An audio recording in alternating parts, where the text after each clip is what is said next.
Hey there, guys. I'm David C. Hoke. I wrote Marav and I just wrote Pistol Jake. In this video today, I was going to talk to you guys a little bit about Pistol Jake. I haven't done a video yet. It just came out September 12th, and I wanted to do a little video about the story behind it.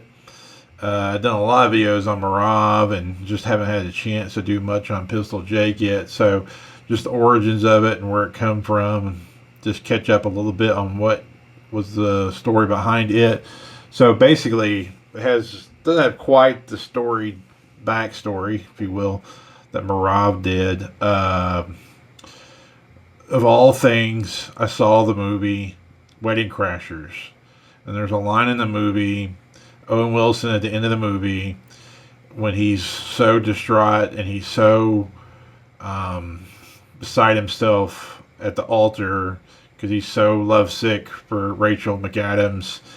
And I have a habit when I watch movies that I'll hear a line and I think it's a good line, but I think it could be better.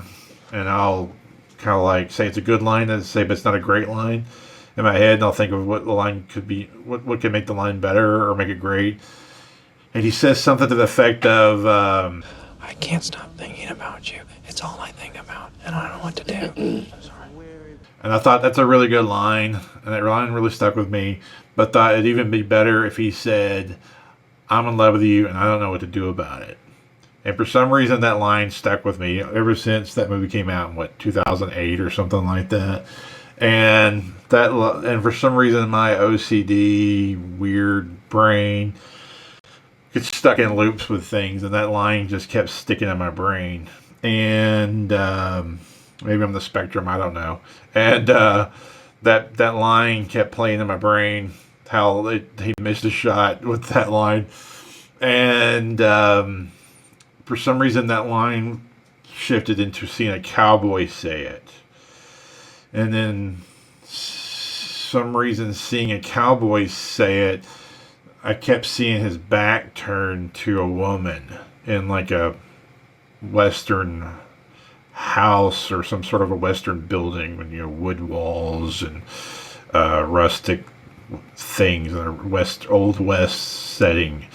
And then I saw him standing in a doorway and this woman looking at him with his back turned to her. And so that line of I'm in love with you and I don't know what to do about it, from a cowboy in a western setting to an old west dressed woman, that line evolved into that thought. And then that started developing in my mind. And then why would he not know what to do about being in love with her? And then the story started like building from there. And then there's a movie called Going South with Jack Nicholson and Mary Steenburgen. And I believe that was Mary Steenburgen's first movie, at least her first big breakout type movie. And the premise of that movie was Jack Nicholson gets arrested in this town, and I hope I'm not telling you wrong, but the premise was these Civil War widows could spare a man from the hangman's noose if the man would then be betrothed to the woman, so they could claim them as a husband. And so, if you want to see the movie, don't watch what I'm about to say. So just keep you from being spoiled from seeing Going South. It's not the most popular Jack Nicholson movie in the world, but it's out there. I think he directed it. But anyway, in that movie, Jack Nicholson's about to get hung, and this old woman claims him on the hangman's noose, and he's so excited he's about to not die. And she's so excited to get her husband. She's old and feeble, and she dies of a heart attack. And they're about to string him right back up. And then Mary Steenburgen says, "Nope, I'll take him." And he's like, "Thank God," and he's spared the noose. And she needs him as labor, if I recall, to mine this gold mine claim she has. And the movie basically plays it for comedy effect, and it goes on from there. And I always thought, well, again, they play it more for comedy, maybe a little bit dark comedy, maybe. And I always thought, well, What if you took that premise and you made it more like dramatic, and you really dealt with the real repercussions of something like that, and dealt with it more like realistically, and what you would really be dealing with if something like that, with a real situation. So I went as far as to ask some university Old West historians and like legal. I sent some emails to some people and cited that movie, and like there was no, from what they could tell, there was no real basis for that movie's premise. That was completely made up for that movie. There was no precedent in law or Old West law that was something real. So I figured, okay, well, if there's no precedent for it, but Going South did it, so I guess it's for free. I got every right to go and treat it in fictional terms too, so that's what I did. And so basically, you have Wedding Crashers feeding me this love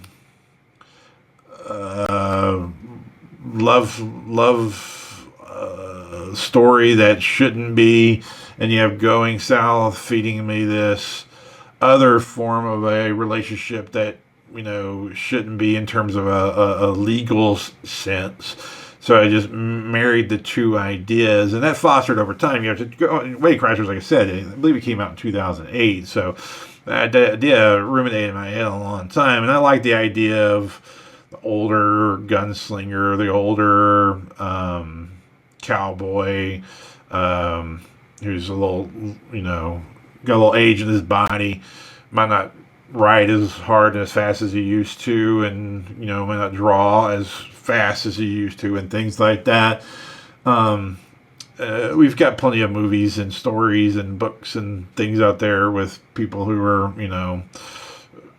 at their prime and their young age. There's plenty of room for stories of people in their, in their late 40s, 50s, that middle age. So I decided to put it in that context. And the Jessie, the ranch owner that saves him from the news, put her in the same age range where she's a widow, she's got an adult son who's in his early 20s. So she's not there's not a giant age gap between her and Jake. So they have a commonality of age and experience as well. So basically just marrying all those ideas together to create Pistol Jake. Now the name itself, Pistol Jake, came from basically my love for John Wayne, and particularly Big Jake, his movie. When we were kids, my grandfather on my mom's side was a giant John Wayne fan, and we watched Big Jake rather, a whole bunch of times. Because we lived out the country. We didn't have cable. We didn't have the time. I guess what would they be, like 40, 50 channels at the time? Now you've got hundreds of channels or whatever. But back then cable was like 50 channels. We had the 3. Okay, so but we did have what they called video discs, which was the record. Looked like a big cartridge you could slide into a thing and it'd play. It looked like a platter. And then we had VHS. So I believe we had Big Jake either on the video disc or VHS 1, and we would watch Big Jake because we didn't have a big rotation of movies, and that's one of the John Wayne movies that we had. So we would watch it quite a bit. We didn't have a big rotation. So I really liked that movie a lot. It was John Wayne, and we had access to it. So grew up with the movie Big Jake. And plus it was one of those Westerns that took place at the turn of the century. So you had horses and you also had cars in it. And I liked that turn of the century Western thing. Now I didn't put Big Jake, and I'm sorry, I get confused with these Jakes.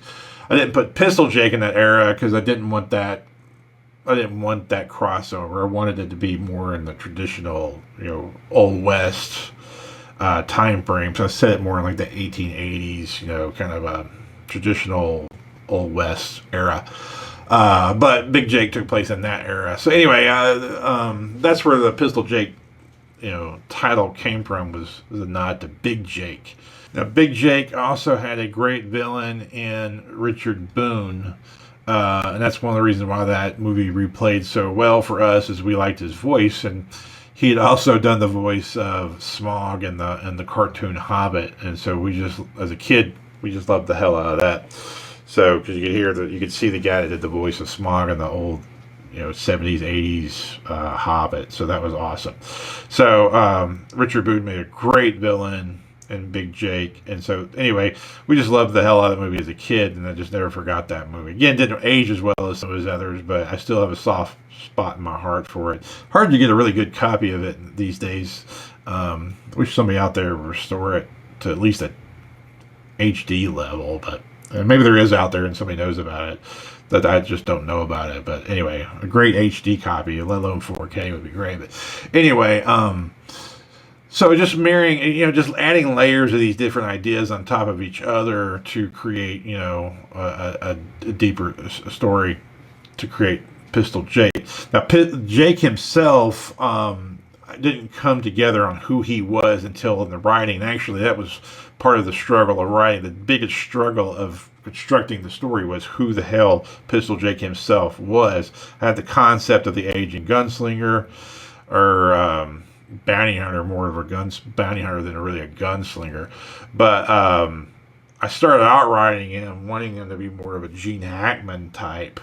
But it just wasn't working. Gene Hackman is great at yelling and being angry, but not so much at like the charming cowboy type. And it just was really struggling. And working with my editor and whatnot, he came to the realization that he's Paul Newman. Paul Newman is who Jake should be. And then when we kind of came to that conclusion, it was like, that was the light bulb moment. I was like, oh, Jake should be more of a Paul Newman type. Now, you say, well, you designed it after Big Jake. Why not make him a John Wayne type? Well, John Wayne is such a presence and archetype unto himself. It's hard to like write John Wayne, because John Wayne is John Wayne, and to write John Wayne, you're trying to capture the complete essence of a thing. And like, how do you write that swagger and that voice and those, you know, what do you walk in John Wayne like? He said it in John Wayne fashion. It's really hard to convey. I'm not gonna say it's impossible, but and if you do, then you risk coming off cartoonish. When you look at Kurt Russell and what he did with like Big Trouble in Little China, I mean, it's a freaking awesome movie, and I love what Kurt Russell did. But you know, that movie ends up being a, you know, comedic for effect. Well, I don't want Pistol Jake to be comedic in that sense, so you don't want to risk being satirical or comedic or have the wrong effect. So, long story short, only John Wayne can be John Wayne. I mean, it's just the way it is. So, but Paul Newman has such a charm and charisma that you can actually convey those things. So when it's landed on Pistol Jake himself was Paul Newman, now you got something to write and work with. Those are mannerisms that can be written and conveyed. And then when you get to Jesse, well, that was easy all along. I just used the model of Maureen O'Hara and the Quiet Man. Quiet Man particularly. Quiet Man is not necessarily a Western, but you need a woman that could stand up to these giant, you know, men, these giant presence and figures. Well, who was better at that than Maureen O'Hara? I mean, she stood toe-to-toe with John Wayne movie after movie. With Quiet Man in particular, you had her, Maureen O'Hara, standing right between John Wayne and Victor McLaglen, and standing toe-to-toe and holding her ground, and in fact actually gaining ground on those two guys. So what better model to stand toe-to-toe with Pistol Jake and all his charms and his gunslinging and everything else, and plus all the other things that he was going to be throwing at her. I mean, that was a great model. Dude, that was the only model, as far as I was concerned, That was it. Period. So that, and I tell you about these two models, if you will, for Pistol Jake, because that was part of the construction of it. I'm not telling you that to sort of like prejudice who you envision as you read it. I'm telling you those because they really were part of the construction of it. I wouldn't probably. I could tell you more people I envision as in the book, but I wouldn't go any further than that, than those two, because that anything further wouldn't be part of the construction. Those two were literally part of the construction of the novel. The Paul Newman type for Jake, the Maureen O'Hara type for Jesse. And if I had some magic wand to make the movie, I guess with AI and all that stuff, that's not necessarily that I would condone it, but it's some sort of magic alternate universe. That's who the movie would star, it'd be Paul Newman and Maureen O'Hara. As far as the rest of the story with the daughter coming to town, being pregnant, basically, and that's not giving anything away if you haven't read the novel yet. That's right there at the beginning. That's not a spoiler. That's right there. That's the catalyst for the whole book. Basically, I needed something to make Jake need to want to stop this life. And what more reason would an aging bounty hunter want to or need to quit than to have a family that's expanding? And his daughter they hasn't seen forever is now with child, and now he's got his legacy is about to be in front of his eyes, beyond his own legacy, his own daughter, but now his grandchild.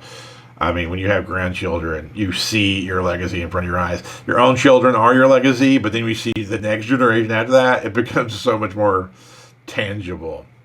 You're like, oh man, this really is something that lives beyond me. And so that really becomes a tangible thing for him. So that sets in motion all the gears of the rest of the story. So anyway, that gives you the mechanics of what will go on into the construction, from Wedding Crashers, giving this the seed of the idea, to going south and that premise, and how I want to take it a step further to the construction of Jake, the construction of Jesse. The Deacon character, I'll speak a little on him. I have played around, even had done a indie film called A Thought Unchained that had a character called the Deacon. And I like the concept of these religious figures who were villains. Is it a commentary? Possibly. Am I trying to overtly put anything onto anybody who's religious or say anything that's like some, trying to beat anybody in the head with any kind of message? No, I promise you I'm not. It's just more of a commentary on power being manipulated. It's not a religious commentary as more as it is a power being manipulated commentary, because often that's the case. And I think that's pretty undeniable that we see power get manipulated. I mean, how many times does the employee get elevated to shift leader and they become a intolerable asshole immediately? So you go from that small level all the way up to any high level, and we see that be the case. So it's just a visual, relatable image of authority manipulated for bad and evil. So the Deacon is just a construct of someone who's manipulated virtuousness and power over those weaker than themselves. And I won't say anything more on the Deacon. And lastly, the North Ranch, the ranch for wayward souls. Don't listen any further if you want to avoid complete spoilers. So here's your chance to avoid spoilers right now. The Ranch for Wayward Souls concept.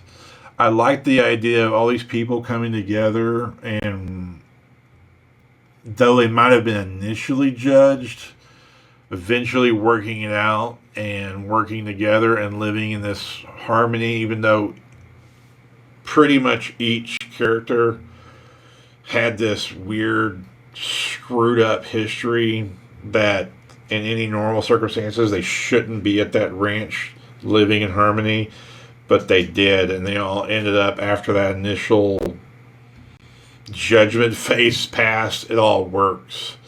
And that's not to tie in some sort of modern allegory about anything, because there was no agenda tied to it. There was no movement tied to it. It was just, hey, you're here. I don't know if I trust you. What's your story? Okay, things have happened. You've proved yourself. Okay, cool. You're cool. Let's work together. We're good. And it's like that simple. It's that meat and potatoes, that binary, on and off. Cool, we're good. And I like that mentality that the Ranch for Wayward Souls element of the book brought to this mythology in Pistol Jake, and that's what I intended to be. To be there, and I like that concept, and so that was all intentional. So if you're reading the book and you get to that part, and you start, well, this is a hippie commune or something like that. No, it's not a hippie commune. It's just it was more of a practicalness that got put into action of people proved their mettle to each other and they accepted each other. Kind of like most workforces or most, units of work. You have, like back in the day, the Army, you had people come from all these different states, and they could be put into a unit and they train together, and boom, they get deployed and they go work like that. And I wish more things worked that most cohesively. So that is the story of Pistol Jake, about the seeds of the idea, the formation, the construction, a little bit about the ranch and that kind of mentality behind it. I won't get too deep in the woods with the